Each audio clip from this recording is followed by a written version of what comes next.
Vous écoutez Inky et Pete se livrent, le podcast lecture qui donne vie et voix aux premiers mots d'un livre et vous donne envie de découvrir les suivants.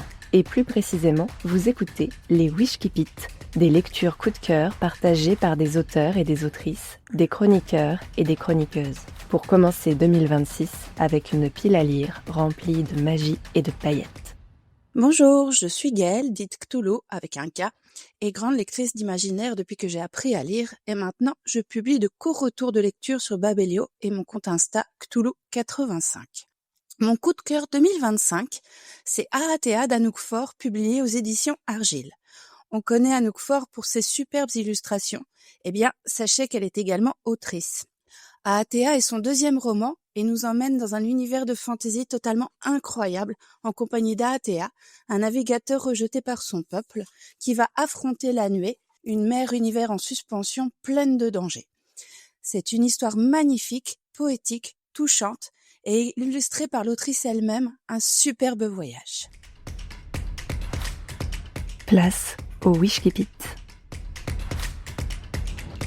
Le silence éclabousse tout. Ces émanations dansent sur les visages des navigateurs, des serviteurs et des dames de cour.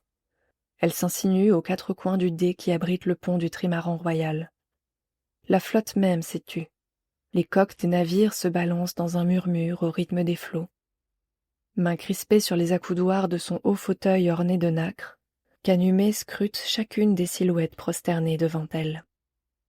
Dans les regards baissés et les bouches closes, elle lit l'attente, l'espoir, l'épuisement de 2 ans de navigation dans la nuée.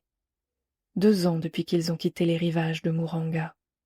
Ils ont renoncé au ciel et à la lumière du soleil qui inonde la surface pour s'enfoncer entre les couches superposées des océans flottants, jusque dans les profondeurs du monde.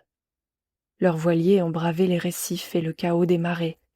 Tous ont accepté l'instabilité, la peur, les voûtes menaçantes des eaux au-dessus de leur tête, le vertige du vide entre les mers, les naufrages, les pertes, jusque dans l'écrin des strates inférieures de la nuée, où plus aucune lumière ne perce. Tout cela pour un unique objectif, le cœur du monde, les matrices titanesques où naissent les îles. Elles se dressent à présent devant eux, grandes sphères gélatineuses à demi immergées, dans l'éclat résiduel des voiles solaires et dans les lueurs tremblantes des lampes à huile. Elles incarnent la promesse d'une terre nouvelle pour laquelle le peuple de Canumée a péri, souffert et prié. Les siens ont hurlé de joie en voyant les dômes translucides se dessiner entre les grands troncs des forêts racinaires et les amas rocheux. Puis l'obscurité a fini par se refermer sur les chants et les cris. La flotte attend, mais rien ne vient. Le silence éclabousse tout. Un bébé vagit.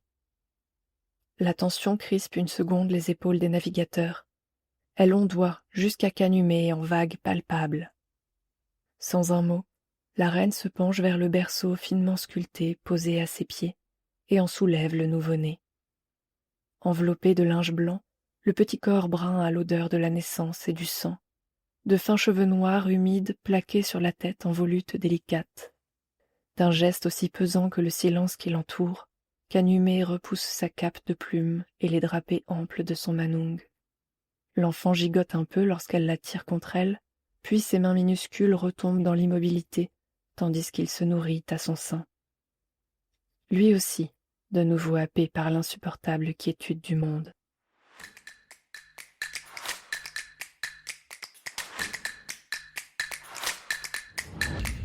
Mes vœux pour 2026.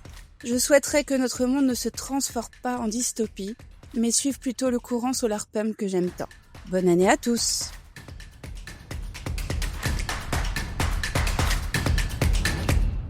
Et je vous dis à très vite pour découvrir un nouveau Wishkipit.